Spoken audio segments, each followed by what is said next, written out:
Des envahisseurs extraterrestres, des séismes, des tsunamis, des astéroïdes qui s'abattent sur la Terre. Bienvenue au cinéma. Voilà des thèmes très populaires du cinéma actuel. L'un des genres cinématographiques qui connaît le plus de succès depuis les 30 dernières années est sans contredit le film catastrophe. Le traitement numérique des effets spéciaux permet de créer des scènes de catastrophes beaucoup plus réalistes que jamais auparavant. Dans ces séquences qui tiennent le spectateur en haleine, des villes sont détruites, ou bien des hommes doivent affronter des êtres venus d'ailleurs et possédant une technologie supérieure, des êtres déterminés à conquérir la Terre. Toutes ces images semblent vraiment réelles. En fait, les scènes et les personnages sont si réalistes que les gens peuvent facilement s'imaginer que de tels événements se sont véritablement produits. Comment réagiriez-vous si une autorité fiable vous annonçait que des êtres qui ne sont pas humains menaçaient d'envahir la Terre pour en prendre le contrôle? Apporteriez-vous votre soutien pour les combattre? Après tout, dans les films, les personnages résistent toujours aux envahisseurs venus de l'espace. Et vous voudriez sûrement être du côté des héros. Qu'arriverait-il si un tel scénario devenait réalité? Restez à l'écoute.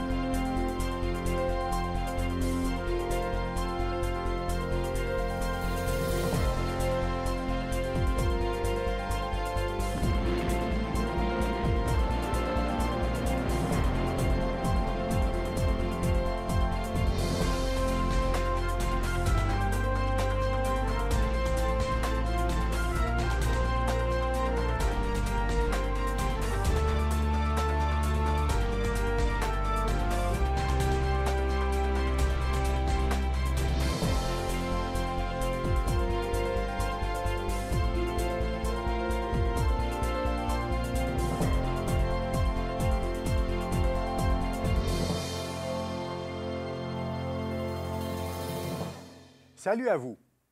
L'idée d'une invasion extraterrestre est prise au sérieux par plusieurs scientifiques éminents. Le physicien britannique Stephen Hawking dit que les extraterrestres sont là, mais qu'il serait beaucoup trop dangereux pour les humains d'établir un contact avec eux. Dans un de ses documentaires, Hawking prétend que des formes de vie extraterrestres existent très certainement, mais il prévient qu'une communication avec ces êtres serait trop risquée. Il dit ceci: nous n'avons qu'à nous regarder pour voir comment une vie intelligente peut se transformer en quelque chose que nous ne voudrions pas rencontrer. J'imagine qu'ils doivent vivre dans des vaisseaux immenses, après avoir exploité toutes les ressources de leur planète d'origine. Ces extraterrestres, d'une technologie avancée, sont peut-être devenus des nomades, à la recherche de quelques planètes à conquérir et à coloniser. Chose intéressante, le célèbre film Independence Day, sorti en 1996, a été tourné selon un scénario similaire, mais bien avant le commentaire du professeur Hawking en 2010. Dans ce film, des extraterrestres, dotés d'une technologie nettement supérieure, sont résolus à exploiter les ressources de la Terre après avoir détruit l'espèce humaine. La Bible contient-elle des informations relatives à une invasion spatiale à venir? La réponse est affirmative et vous serez sans doute étonné de voir qu'elle parle même très clairement de ce phénomène. Ce livre est en fait le manuel d'instruction donné par Dieu aux êtres humains pour leur montrer comment ils peuvent mener une vie heureuse. Mais il est aussi un manuel d'histoire et les découvertes archéologiques modernes ne font que confirmer la véracité des faits historiques qu'il contient. De plus, la Bible est unique, car non seulement elle renferme l'histoire passée, mais elle décrit aussi en détail l'histoire future, ce que l'avenir nous réserve. Le mot prophétie est un terme utilisé pour désigner des événements futurs. Le Dieu de la Bible nous dit: « Je suis Dieu, et nul n'est semblable à moi. J'annonce dès le commencement ce qui doit arriver, et longtemps d'avance ce qui n'est pas encore accompli. Je dis, mes arrêts subsisteront, et j'exécuterai toute ma volonté. » Ce que Dieu nous révèle concernant l'avenir s'accomplira aussi certainement que se sont accomplis les événements historiques connus qui avaient été annoncés d'avance dans les pages de la Bible. Voyons quelques-unes de ces prophéties annoncées par Dieu, parfois des milliers d'années avant leur réalisation, et qui démontrent clairement la fiabilité des Écritures. Par exemple, l'histoire atteste qu'en l'an 70 de notre ère, les soldats romains écrasèrent la rébellion juive et détruisirent le temple à Jérusalem, entraînant ainsi la diaspora, c'est-à-dire la dispersion des Juifs à travers le monde. Le Christ avait déjà annoncé cet événement lorsque ses disciples lui avaient fait remarquer la beauté du temple à Jérusalem. Jésus dit, « Les jours viendront où, de ce que vous voyez, il ne restera pas pierre sur pierre qui ne soit renversée. Lorsque vous verrez Jérusalem investie par des armées, sachez alors que sa désolation est proche. » Cet événement prophétisé s'est bel et bien produit à peine quelques années plus tard.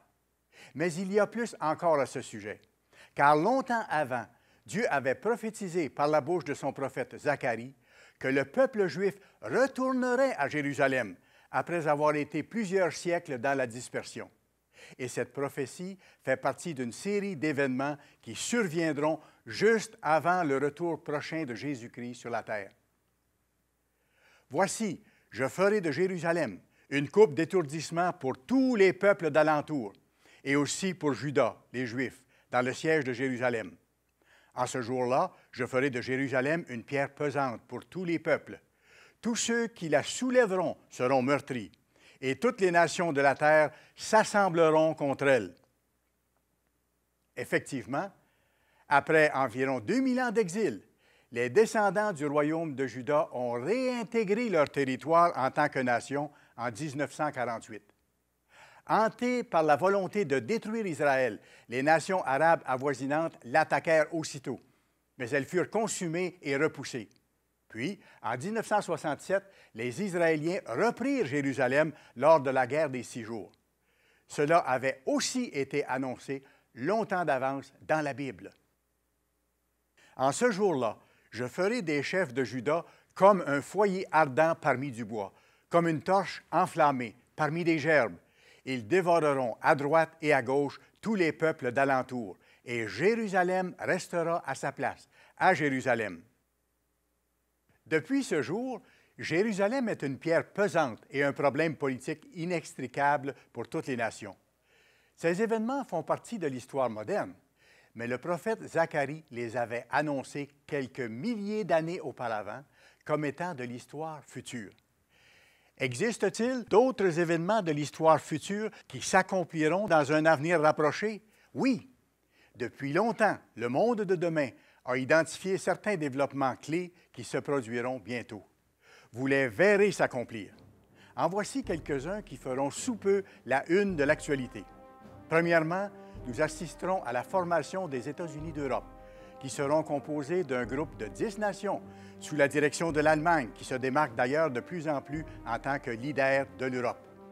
Contrairement à l'Union européenne actuelle, qui est séculière, cette union sera dirigée par un chef religieux très charismatique et par un personnage politique puissant. Ce chef politique ne prendra pas le pouvoir par la force, mais la domination lui sera donnée par 10 nations, 10 rois ou dirigeants, probablement pour des raisons économiques. Notez que la Grande-Bretagne ne fera pas partie de cette union. La Bible désigne cette superpuissance européenne du temps de la fin et son dirigeant comme étant la bête, à laquelle 10 rois ou nations donneront leur autorité.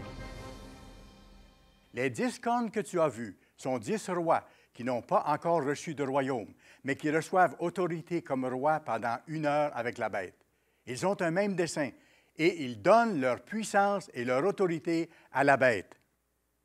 Examinons maintenant un deuxième événement annoncé dans la Bible qui projettera le petit État d'Israël sur l'avant-scène mondiale.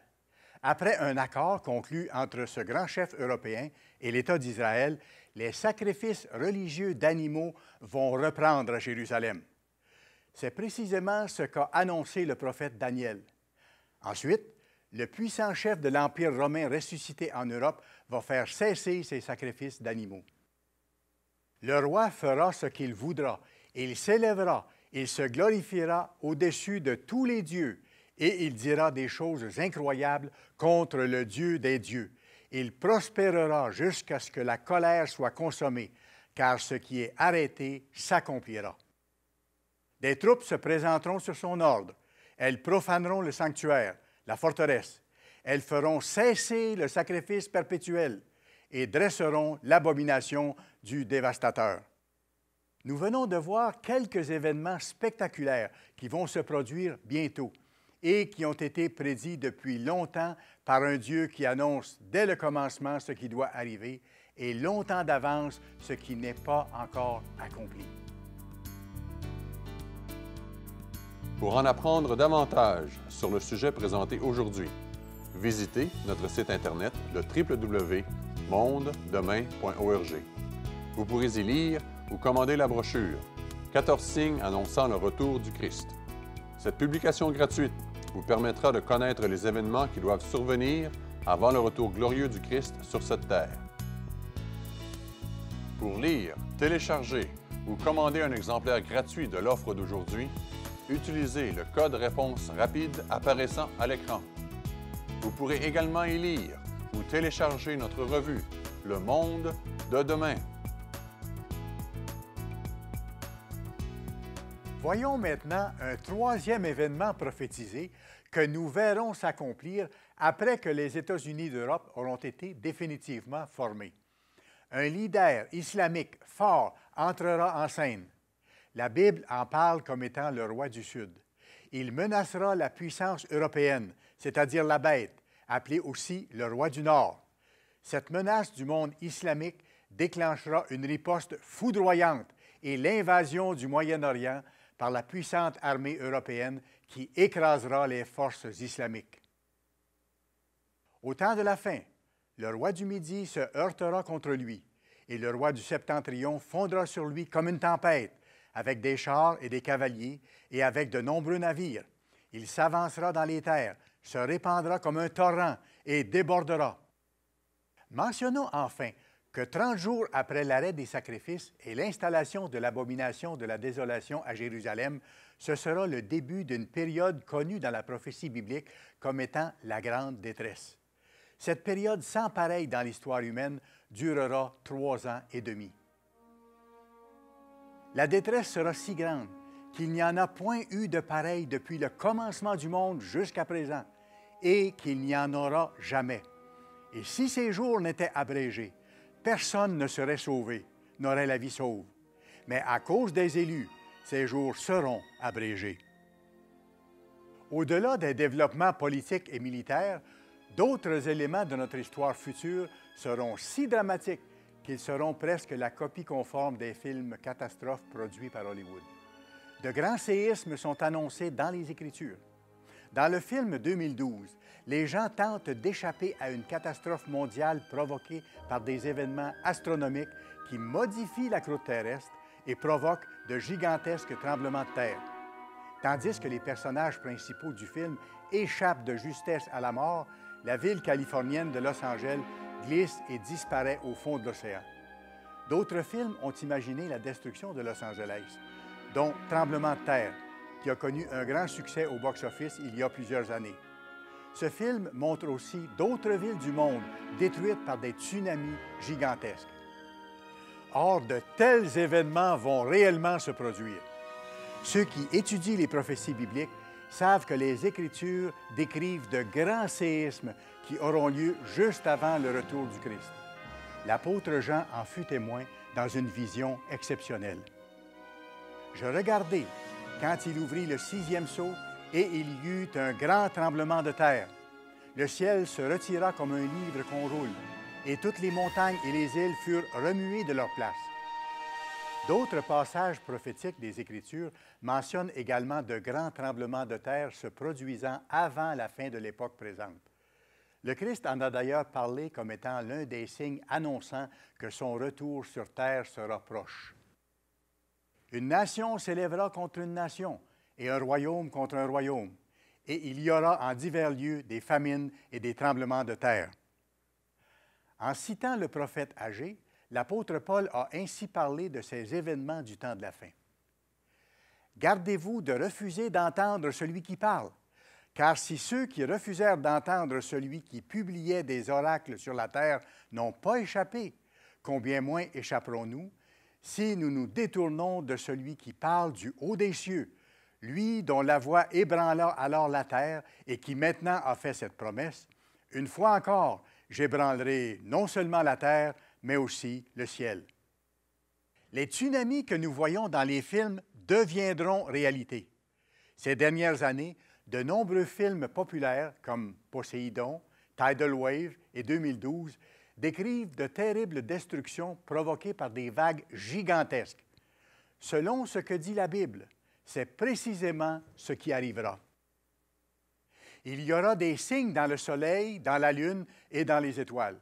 Et sur la terre, il y aura de l'angoisse chez les nations, qui ne sauront que faire au bruit de la mer et des flots, les hommes rendant l'âme de terreur dans l'attente de ce qui surviendra pour la terre, car les puissances des cieux seront ébranlées. Que dire des astéroïdes et des comètes? Certains films catastrophes comme Armageddon et Deep Impact décrivent un astéroïde ou une comète qui s'écrase sur la Terre en causant de grands dégâts. Une fois encore, la Bible prédit qu'un événement similaire de grande ampleur se produira. Et il tomba du ciel une grande étoile ardente comme un flambeau. Elle tomba sur le tiers des fleuves et sur les sources d'eau. Le nom de cette étoile est Absinthe. Le tiers des eaux fut changé en absinthe, et beaucoup d'hommes moururent par les eaux, parce qu'elles étaient devenues amères.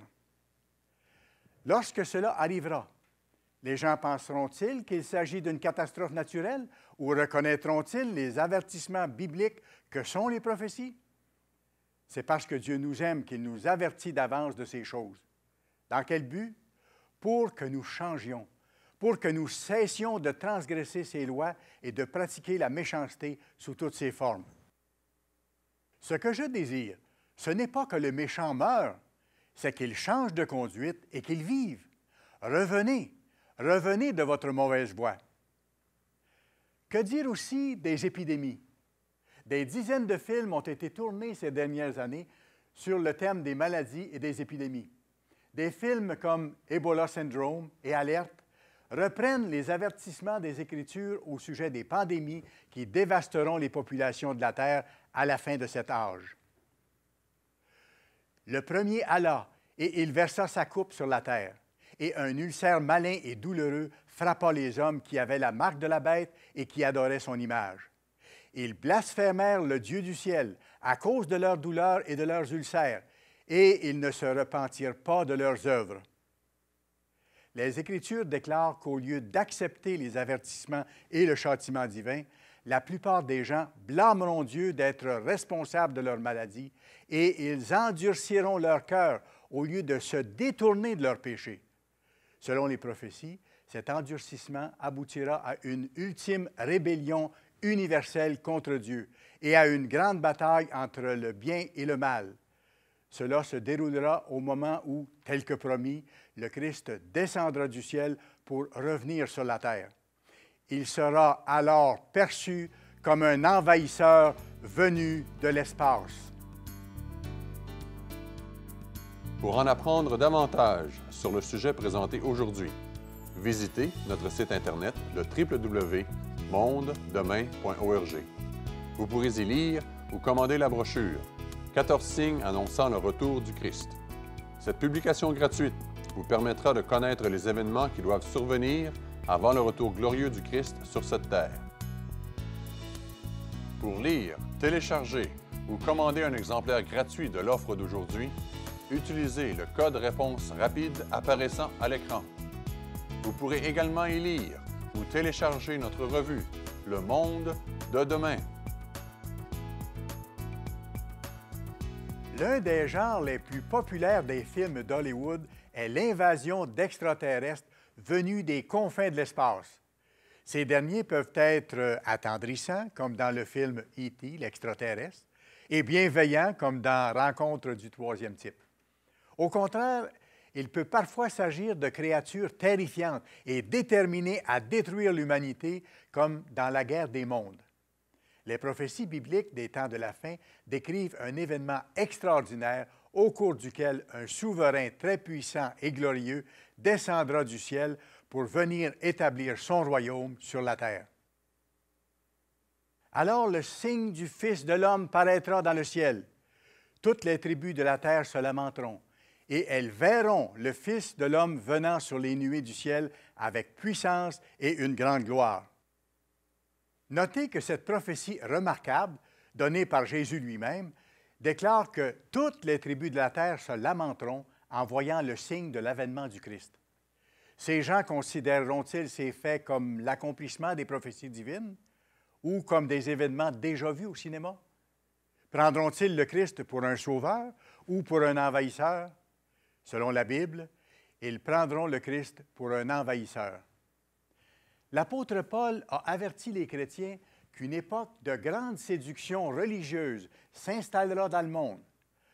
Parlant de ce qui se passera juste avant la fin de la société présente, il a déclaré « Que personne ne vous séduise d'aucune manière, car il faut que l'apostasie soit arrivée auparavant et qu'on ait vu paraître l'homme impie, le fils de la perdition, l'adversaire qui s'élève au-dessus de tout ce qu'on appelle Dieu ou de ce qu'on adore. Il va jusqu'à s'asseoir dans le temple de Dieu, se proclamant lui-même Dieu. » Il a ensuite rappelé aux frères à Thessalonique les prophéties qu'il leur avait déjà données. « Ne vous souvenez-vous pas que je vous disais ces choses lorsque j'étais encore avec vous? Et alors paraîtra l'impie que le Seigneur Jésus détruira par le souffle de sa bouche et qu'il écrasera par l'éclat de son avènement. L'apparition de cet impie se fera par la puissance de Satan, avec toutes sortes de miracles, de signes et de prodiges mensongers, et avec toutes les séductions de l'iniquité pour ceux qui périssent parce qu'ils n'ont pas reçu l'amour de la vérité pour être sauvés. Aussi, Dieu leur envoie-t-il une puissance d'égarement pour qu'ils croient au mensonge, afin que tous ceux qui n'ont pas cru à la vérité, mais qui ont pris plaisir à l'injustice, soient condamnés. » Le film Armageddon relevait de la fiction. C'était le fruit de l'imagination.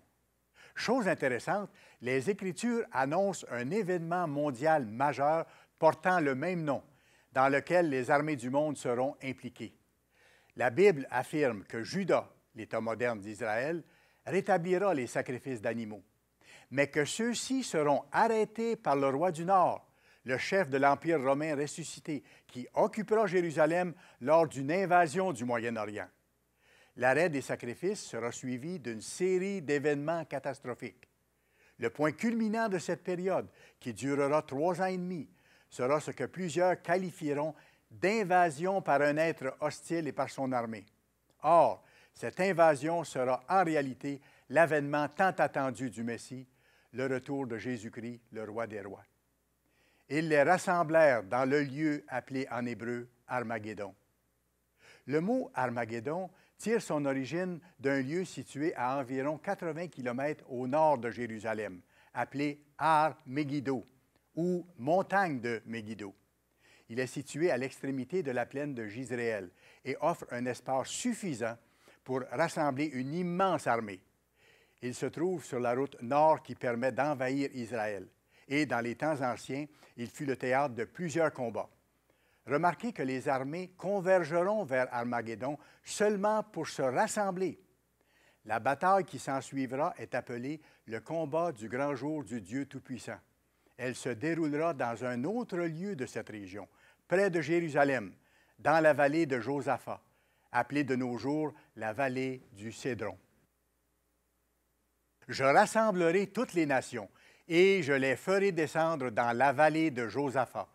Là, j'entrerai en jugement avec elles, au sujet de mon peuple, d'Israël, mon héritage, qu'elles ont dispersé parmi les nations, et au sujet de mon pays, qu'elles se sont partagées. Aussi incroyable que cela puisse paraître, les nations de la terre, aveuglées dans un égarement total, sortiront pour faire la guerre au Christ lorsqu'il reviendra, comme s'il partait combattre un envahisseur extraterrestre. L'Éternel paraîtra, et il combattra ces nations, comme il combat au jour de la bataille. Ses pieds se poseront en ce jour sur la montagne des Oliviers, qui est vis-à-vis de Jérusalem, du côté de l'Orient. Au cinéma, les héros l'emportent toujours contre les envahisseurs. Mais ici, il n'est pas question d'un scénario de film. Elles combattront contre Jésus-Christ, qui a tout pouvoir dans le ciel et sur la terre. C'est pourquoi les armées des nations seront détruites. Ils combattront contre l'agneau, et l'agneau les vaincra, parce qu'il est le Seigneur des seigneurs et le Roi des rois. Et les appelés, les élus et les fidèles qui sont avec lui les vaincront aussi. Qu'arrivera-t-il ensuite? Nous pouvons l'affirmer avec certitude, car la Bible le montre clairement. Ce sera le début d'un monde nouveau, paisible et heureux, sous la direction du Christ lui-même. En ce jour-là, des eaux vives sortiront de Jérusalem et couleront moitié vers la mer orientale, moitié vers la mer occidentale. Il en sera ainsi été et hiver. L'Éternel sera roi de toute la terre. Jérusalem sera en sécurité. Que devons-nous faire devant tous les avertissements divins? Le prophète Ésaïe répond. Cherchez l'Éternel pendant qu'il se trouve.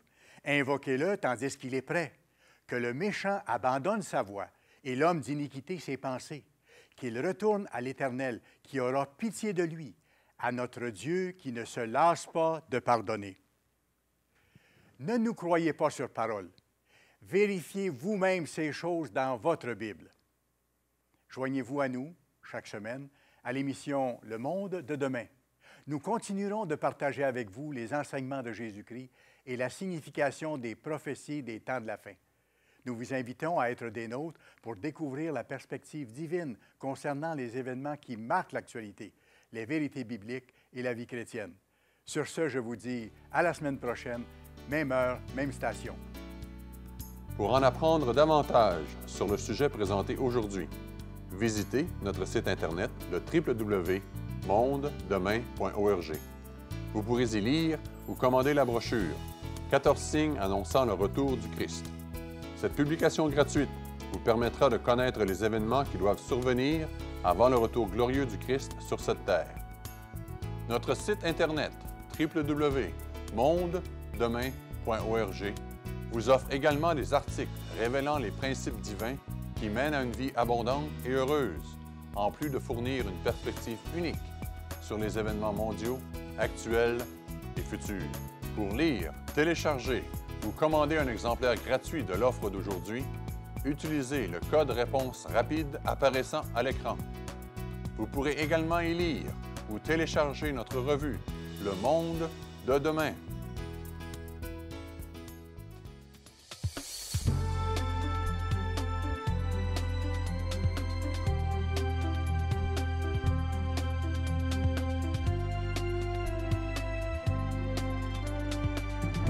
Cette émission est produite par l'Église du Dieu vivant.